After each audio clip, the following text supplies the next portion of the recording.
And hello, all my fellow nerds out there. This is Oracle Nerd Richie, and welcome to This Winter is of Ours. This is another visual novel that I found on Itch.io, and it looked very interesting. The art style reminded me of okay, that there's motion here, but the art style itself reminded me of a few other visual novels I played in the past, namely some of Echo Berry and Num Num Nami's works a little bit.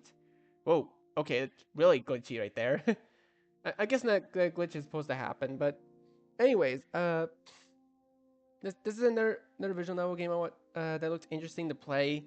I really hope that I enjoy this one. I think I will enjoy it at some point because we're in the midst of winter. It's really cold out, and we all want to bundle up and get warm inside. So anyways, let's go ahead and click start.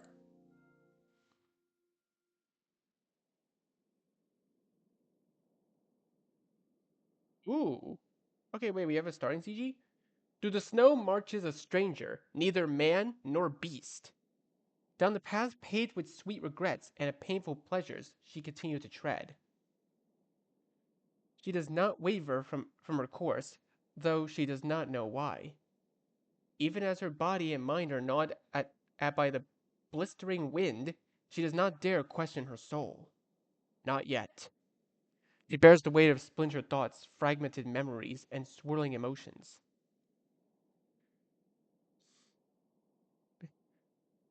A bittersweet cocktail of laughter, fear, anger, and warmth, all wrapped with a promise. The road to forever begins here. She marches, and marches, and marches more.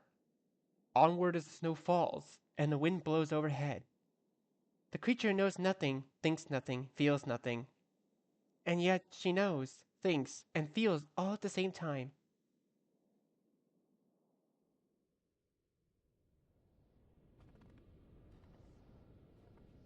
A0, A Journey's End. Well, that's weird. This just started though. Delia! Master, come back! My father's horse continues to run off into the forest, ignoring my pleas. I try using the whistle command my father taught me, but Aster is too scared to listen. Aster, please, don't... He, dash, he dashes behind a wall of snow-covered pines and disappears. Leave me. I look back in the cargo carriage that Aster was pulling moments before. At least, where I thought it was. In my panic to catch Aster, I completely lost sight of the carriage. 200 gil for the fruit preserves, 400 for the leather scraps, 300 for the glacium ore. Oh no. For a princess merchant like myself, this is about the worst thing that could happen. No, wait. I'm lost in the middle of a sprawling forest I've never traveled before with no horse, barely any supplies. Forget merchants, this is the worst thing that could happen to anyone. I'm lost and cold and I have to find Aster. I don't care if I don't know where he went. He couldn't have gone far. Aster! Aster! I try following Aster's hoof prints, or at least what's left of them. Snow is starting to pick up, and his prints are already starting to fade. But that doesn't matter. I'll find him, no matter what. I look behind every ashen tree trunk and every snow-covered shrub. He's got to be somewhere. What? Walking up hills, that look even slightly trodden and scoping the barren wilderness for any signs. Aster! He couldn't possibly have gone far, right? I look behind every ashen tree trunk and every snow-covered shrub. He's gotta be here, somewhere. I push on, walking up the hill after hill, scoping the bare wilderness for any signs of life. Step by step, inch by inch, until I... Oh, she collapsed. Give up.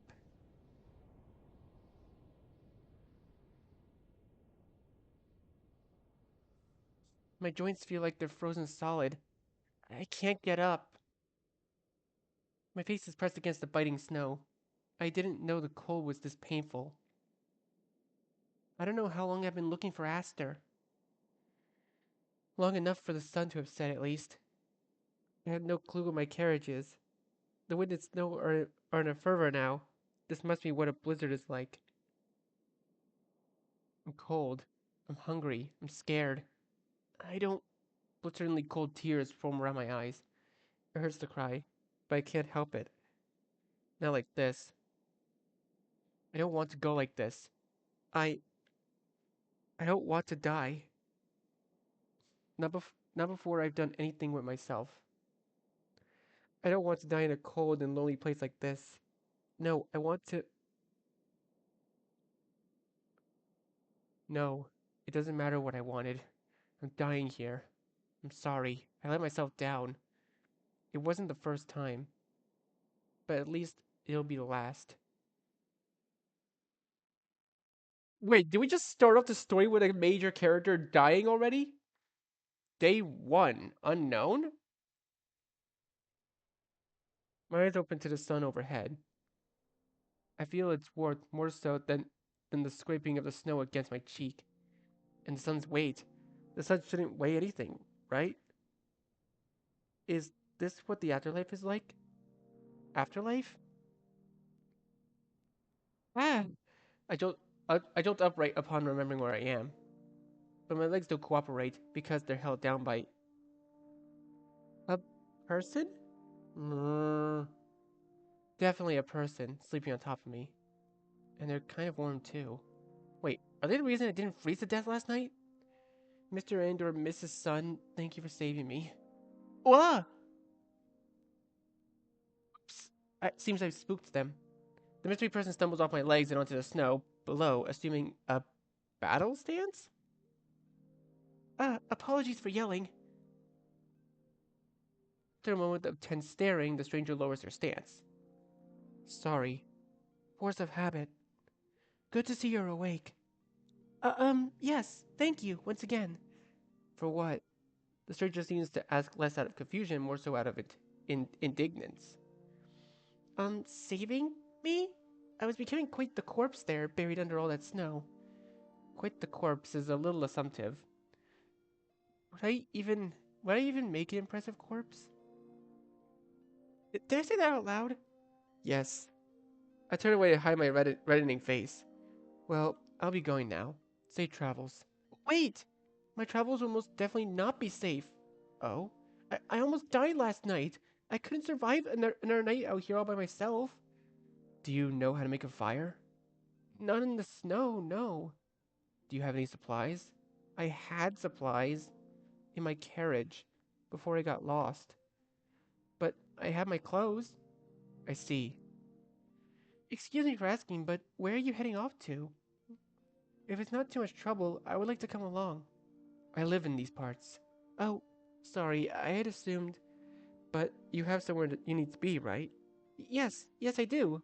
The next town past Ubodon, to the east.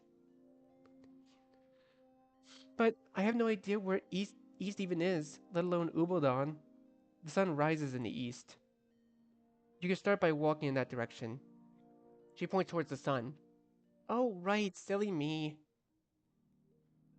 I know where to go now, and yet I can't bring myself to start moving. The girl gives me a concerned look.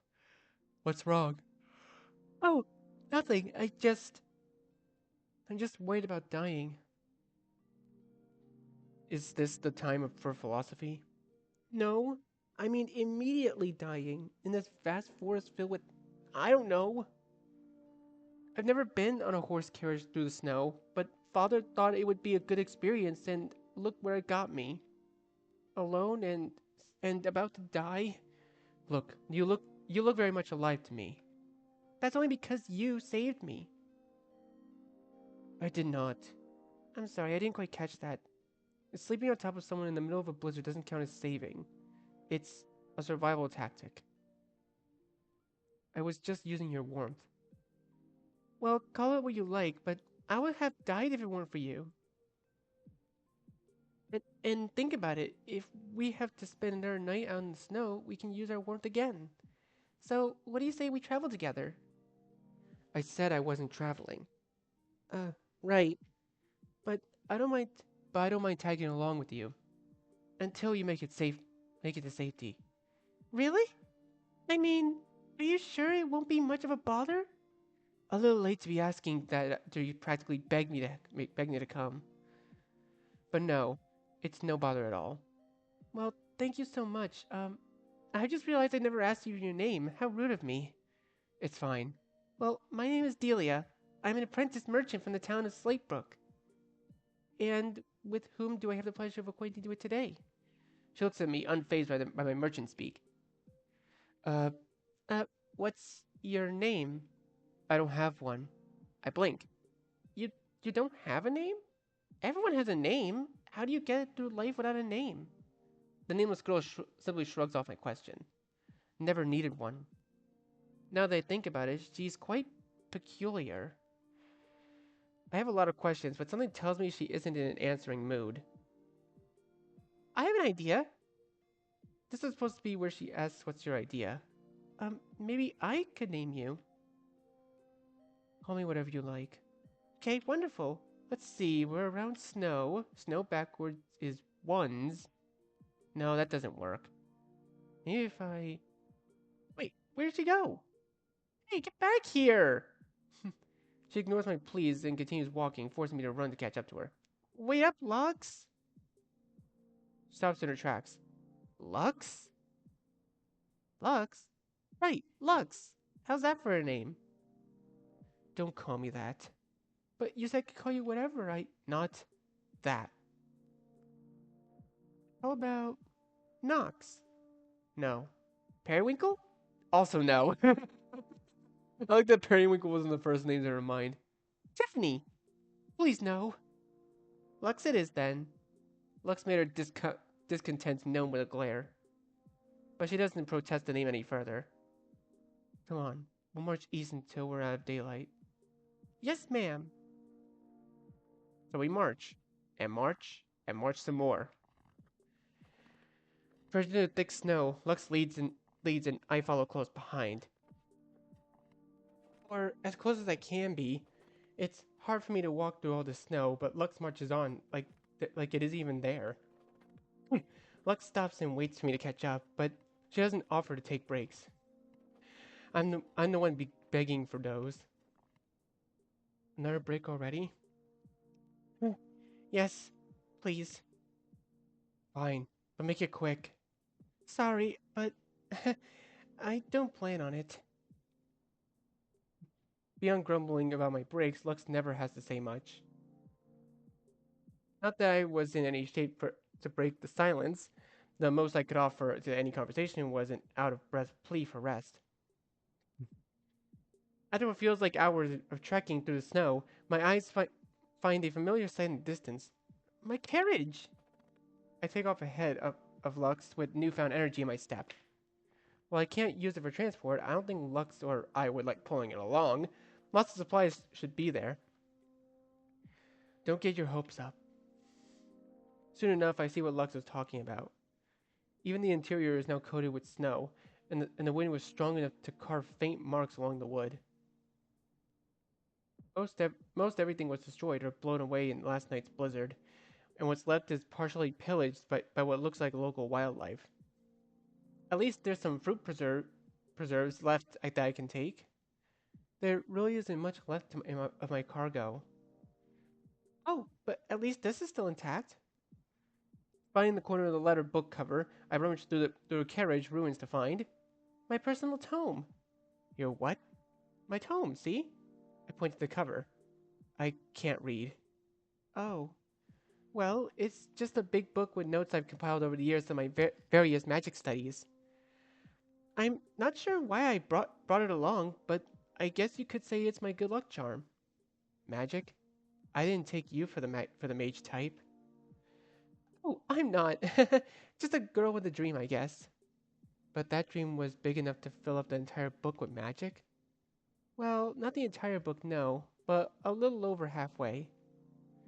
I've been copying down my favorite facts and spells from my wizardry textbooks my father could get his hands on ever since I was a little girl. Anything from common spells to advanced seals and even modern theory are inside this baby, all translated into common language for almost anyone to read. So I hope that someday you'll be right. That that I'd be able to fill out the whole tome with magic studies that can be passed down to others. Lux has been staring at me for the entire time, wordlessly. Is she interested? Or no, I must have been boring her. Look at me rambling about an old dream. Forgive me for wasting your time. You should waste more people's time. Huh? I mean, it sounds interesting, that's all. Wow, Sorry, I'm just not used to having a captive audience when it comes to these sorts of topics. Why not? Heh, maybe it's just the crowd I associate with back home. Or more like the crowd I must associate with. But magic's cool. Right? Right? The keys to the universe's greatest mysteries all within our understanding. Or even thinking in a much smaller scope, the ever expanding potential of even the smallest of creatures, let alone sentients like you and I. There's so much to the world of magic that I I wish I could tap into. I let out a defeated sigh. I appreciate Lux's interest, but there's no point in dwelling on dead dreams. That only leads to more heartache than it's worth. Lux gives me an expectant look, waiting for me to finish my thought. Sorry. Forget I said anything. Shall we get going? Sure. Lux walks up ahead through the snow, but I don't follow suit. I stand by the carriage, staring at the cover of the tome. Lux notices I'm not behind her and turns. I expect her to call to me, but instead she silently waits. For someone who has nothing to gain from helping, she's been awfully patient with me. But here I am, still captured by the tome. I feel a little insensitive. It would be a lot of weight to lug around. Dead weight. But I tie the book's leather straps around my body anyways, keeping it in place. I quickly regret being so eager to continue marching once I become out of breath again. As my luck would have it, we still have a couple of hours of sunlight left, so Lux insists we keep on marching. Lux, wait for... Ah! Before I can finish my plea, I'm face flat in the snow. I must have tripped it myself. Lux comes back to me. She doesn't say a word, but she still holds out her hand to me. Oh, thank you. As I pull myself up, I can feel Lux's grip on me tighten ever so slightly. Let's keep walking like this. Holding hands? Sure. You won't trip as often that way. Right. You make a good point. It's a little embarrassing having to be led around by the hand, but I suppose it's better than falling on my face again. Lead the way then. Lux nods and we march onwards, hand in hand. Lux slows her pace to match my tired marching, but she doesn't seem to mind as much now. Admittedly, the embarrassment I once felt soon turns to a sense of comfort, knowing that I can rely on Lux, even if it's for something as simple as a walk through the snow. Still, she doesn't offer much in the way of breaks or conversation, so we spend the remaining hours of daylight marching in silence, hand in hand. I drop down into the snow. My legs are reduced to nothing, and yet Lux asks me to walk until moments before sundown. But finally, salvation. She said she would set up camp for the night. Here, have some tarp and sticks so we use that to make a tent. The wind seems calm tonight, so we shouldn't have a problem setting it up. You have set up a tent before, right? I'm prepared to learn. That's the spirit. Lux teaches me how to prop up the tarp using a few sticks, and soon enough we have ourselves a little tent. It will be a bit of a snug fit, don't you think? Yeah. I don't tend to have guests, but you're always welcome to sleep outside. Nope, inside it is. I'll be going hunting now. If you can start a fire, that'll do that. I don't know how to do that. Right. Just sit tight then. I'll be back. Lux spends her newly caught prey above the flame. Suspends her newly caught prey above the flame, while I munch on the few preserves that I salvage from the carriage. Something about seeing the dead animal just feels gross. And sure, I'll run out of my food soon, but it can't be more than a couple of days until we get to town, right? So, so, is this what every day is like out here? Minus the blizzard. I don't know how you manage. Lux raises her eyebrows. Walk, Walking through a foot of snow every day is quite strenuous, no? It's life. I see. Lux really isn't a girl of many words, is she? Even now, she's turned her focus back to roasting what I think is a snow hare. Do you know any fire spells? Huh? Fire? Burn? Know any? Well, yes, I understand what you're asking, but oh right, the tone I shared with her earlier. Looking back now, it's a little embarrassing how eager I was to blab about a dead dream with her. But now that she knows, the least I could do is dignify her with an answer, especially since it seems like the only topic that interests her.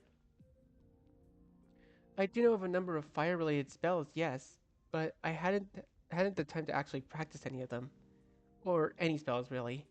How come? Well, because I'm a merchant, not a mage, a merchant in training at least. If I dedicated my life to a few years of mage training, maybe I could cast Agi onto some firewood. That should be enough to light a fire. Then again, I feel like with the amount of training I've done in my free time when I was younger, most people would have been able to cast even a basic spell like Zeo by now. But I haven't had any such luck. Zeo? Ah, yes, it's more of a party trick than anything, but it's a light electric spell that allows the caster to emit sparks from their hands. Mostly harmless, which is why it's also a common beginner spell. Lux extends her hand out from beneath her layers and closes her eyes. After a few seconds, I see above her hand. Sparks! This is Zeo, right? Wow! I mean, yes it is. I didn't know you practiced magic, Lux. Still not big on the name, but thanks. Yeah, it's actually really funny because it's actually funny that she names her Lux because my dad actually has a Pomeranian that's named Lux. That's actually his name, and it's pretty funny. And also an interesting fact: Lux is Latin for light, and considering this Lux is producing light from her hands, yeah, that's pretty funny.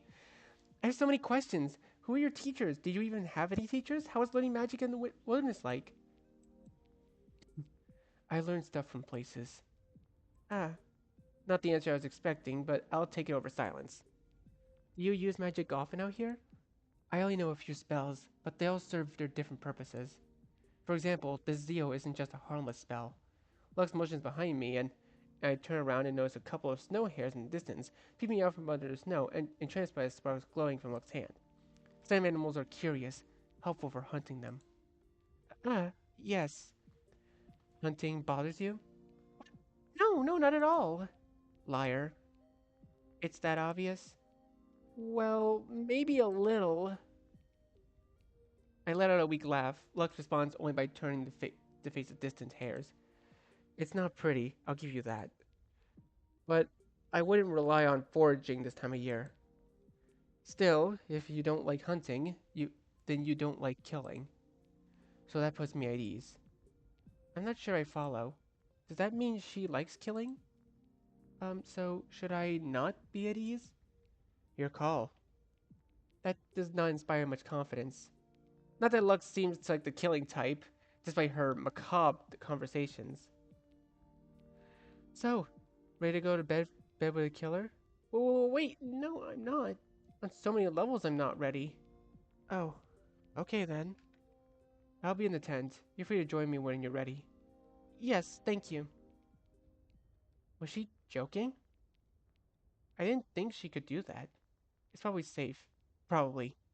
After a couple of deep breaths, come on, Delia, you could do this. Just a night with a kind, morbid stranger. And a couple more deep breaths. I built up the courage to enter the tent with Lux already inside. It's dark and snug as I thought. I find some space Lux left by the entrance and lie down. Back facing towards me so I can't see her expression. Lux? No response, guess she's already asleep. Good night. I'm not sure what I expected. I try to curl up for warmth, but it's still so cold. And why won't the entrance flap stay shut? Jeez. The idea comes to mind. Then a pang of guilt follows shortly after. Lux? Still nothing. I hope she doesn't mind. I turn around and scoot towards Lux's back. Warm. She's so warm. Oh, I could sleep like this for weeks. I cuddle up even closer to her. I can feel her back rise and fall with each breath. Her breath. Slow, peaceful, yet minute. I don't think I've heard someone's breath like this before. In fact, I haven't been this close to anyone in, well, as long as I can remember. I thought it would have been a lot scarier sleeping with Lux, but actually, it's kind of exciting. No, what am I thinking? I need to calm down and get to sleep. Good night, Lux. Again. I burrow I burrow my face deeper into her back before falling asleep. It's been 3 days since I met Lux. The days have continued to be filled with silent marches through the snow, and the nights with surprisingly cozy slumbers. Like every morning, I see Lux already wide awake before I am. She's outside the tent, scoping the route for today. Eventually, Lux turns back to the tent and notices me in my half-asleep state. Morning. Morning.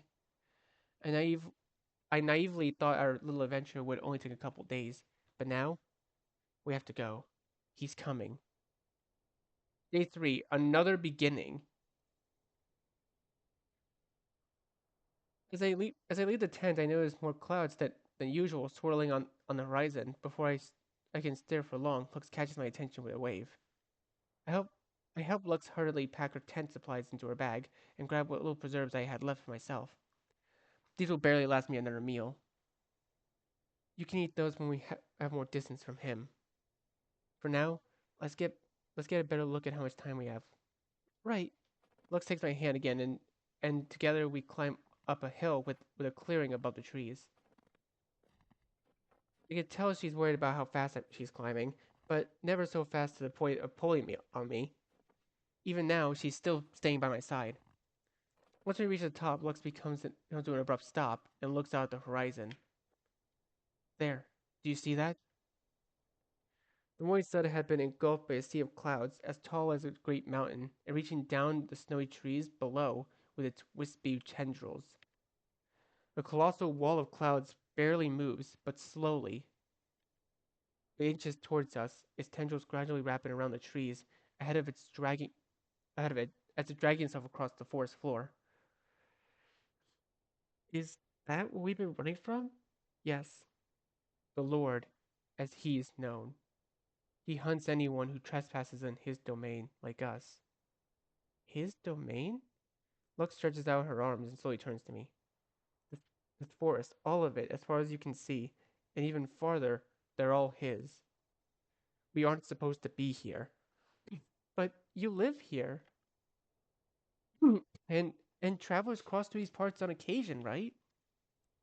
By horseback, he's not too difficult to avoid. But on foot, we'll have to spend most of our daylight hours avoiding him if we want to live. Especially with the snow winter brings us. I see. A familiar sense of dread settles within me. The sense that I'm out of my element, precariously balancing on the death's doorstep. One false move and I tumble down the clutches of the Lord, or the freezing cold, or Lux had been watching me worry. She doesn't say a word. She only grabs my hand. For a moment, she doesn't move. She merely continues to hold my hand. We lock eyes. I can't read her solemn expression, and yet I feel at ease. I'm not sure what to say. Ready? Just as quickly as the moment came, it passed. I shake myself back into reality and nodded. Lead the way. Hands still locked together, we march down the hill and begin our escape from him. A few more hours pass, marching in mostly silence. I'm beginning to get used to this marching in snow, so Lux and I gradually pick up the pace. Part of me wants to sprint ahead, away from him. But another part of me realizes I'll lose more time by tripping over myself in the snow if I do that. So we continue marching on. As always, Lux isn't much of a conversationalist, though I have learned to bring up one topic if I ever wish to pique Lux's interests. Say, you remember that trick you showed me the other day with Zio and the hares? Yep, what about it? Lux only ever looks back when we're talking about magic, even if only briefly. Well, I was just reminded of it while looking at some icicles melting off the tree branches, and how they sometimes refract light similar to Zio's sparks. Zio isn't a naturally occurring spell. It was completely sentient made. That that is, someone crafted the spell by hand and documented it ages ago. If memory serves me well, it's one of the oldest sentient made spells actually. Oh. Which means they had to have observed a similar phenomenon occur in the natural world before committing it to a spell. So you're wondering where the Zio guy got the idea for their spell. Exactly. Spells that are impossible to create purely from one's thoughts, after all. Those thoughts come from somewhere in our reality and make their way into every spell that has ever been crafted. I even wonder if your version of the Zio spell was influenced by the sights and sounds you've experienced living in the forest. Maybe so. I used to climb up trees and play with icicles when I was younger, tearing them off and smashing them against the trees. That sounds fun. It's a lot more fun when you're bored out of your mind. Sometimes the icicles smash into a mist that shines, sparkles, glimmers. Yes, it does. It does that when the sun is just right. Wait, it's literally that. It's literally that means it's when the sun hits that ridge just right. Mm. Anyways, uh, I think that's what Zio reminds me of most. Wait, so you've been living in these parts for quite a while, haven't you? Uh-oh. I don't I don't think she liked that question. Feel free not to dignify that with an answer. It's alright. And silence falls yet again. Justin Lux was starting to warm up to me. I had opened my stupid mouth. Hey. Yes? I was thinking. Yes, I didn't kill the mood. Once we get far enough and set up camp for the night, could you show me more of your spells from your tome? I, I let out a giggle, mostly at Lux's sudden earnestness. Of course I'll read them out to you again. Did any from last night reading pique your interest? The funny one. Come again? The one, the snail dreams? Right, Escarodine. For such a powerful spell, it's surprisingly one of its side effects for inflicting the receiver with snail vision, only when they sleep.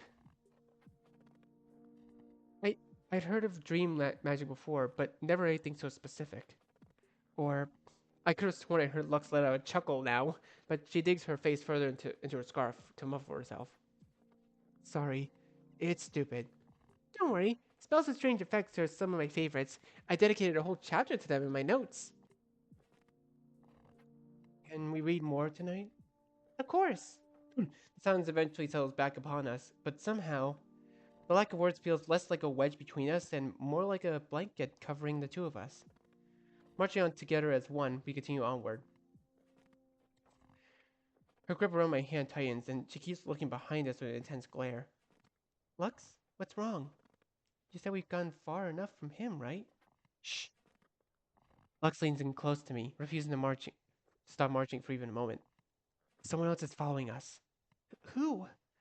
Lux scolds me for raising my voice in another shush before continuing with a whisper. I don't know, but we can't camp here. If they don't leave us, our only choices will be running or fighting. I never had to do either before. Maybe I'll do neither and die already. What are you doing? Step out of it! Just then we hear a low growl in the distance. Lux snaps her head around and locks eyes with. Too late.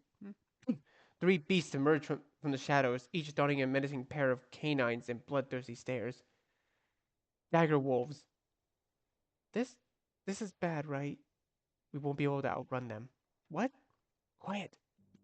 The beasts lowered their stance in response to my shrieking with louder growls. Loud or sudden movements will provoke them. Then what do we do? We're going to die here. This isn't happening to me. This isn't happening to me. It isn't, it isn't, it isn't, it isn't. Oh God, Jesus. I'm sorry for being a selfish, stupid girl. In a time like this, all I can think about is what could have been. Another night by the campfire. With you. You cradling my hand in yours as we sit in there in silence, even if only for just a moment. Wait, what happened? Wait, what happened though? The warmth of the crackling fire enveloping us is in an unspoken serenity. Don't. I'm sorry for thinking of something so selfish at a time like this. I'm sorry for dragging you down. Don't let go. Huh? Look at my hand. Lux's hand is on fire? When did that... Answer quickly. Is this magic?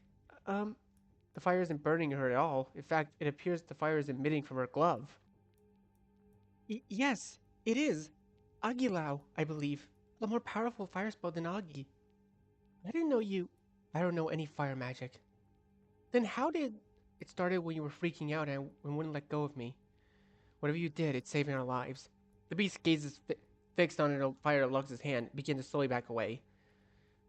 I don't know if the spell will continue, or if you let go of my hand. Right, I won't let go. Good. Let's see if this is enough to scare them away. Right. Lux waving her flaming hand in front of the beast, drawing an arc of fire across the air. Yeah, yeah! With lowered ears and faint whimpers, the three beasts back away quicker now. With a couple more fiery swings, the two of the beasts run away with their tails between their legs. But the last one has a feral and hungry look in their eyes. Drool drips down from their open jaws as they lower their stance, seemingly ready to bet all odds on this kill. This doesn't look good. No, it doesn't. Get back! Ah! Lux tears through my grasp before I find myself tush first on the snow. The beast lunges forward towards Lux, and she, with a single swipe through the air, cuts open the beast's belly. The beast lands in an uncomfortable splat, no longer moving. I hear something much lighter land softly on the ground nearby. Lux's glove? I notice her cradling her hand, now missing her glove. No, not a hand. A claw? Ah, it's magic. One of the other spells that I use. Really? Do you know its name? Could you show me more? Not right now, no. Come on, let's hurry up and camp here. The dead body of the leader will scare off any other dagger wolves that want to mess with us. Right. Another one of your survival tactics, right? Yep. Not pretty, but better than spending the night running, don't you think? Fair point. Help Lux stare up campfire and tend to Beast's body. Alright, I think we're gonna leave this video here for now.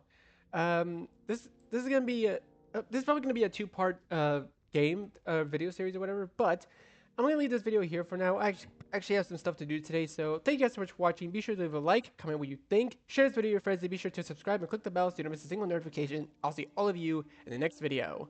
Goodbye.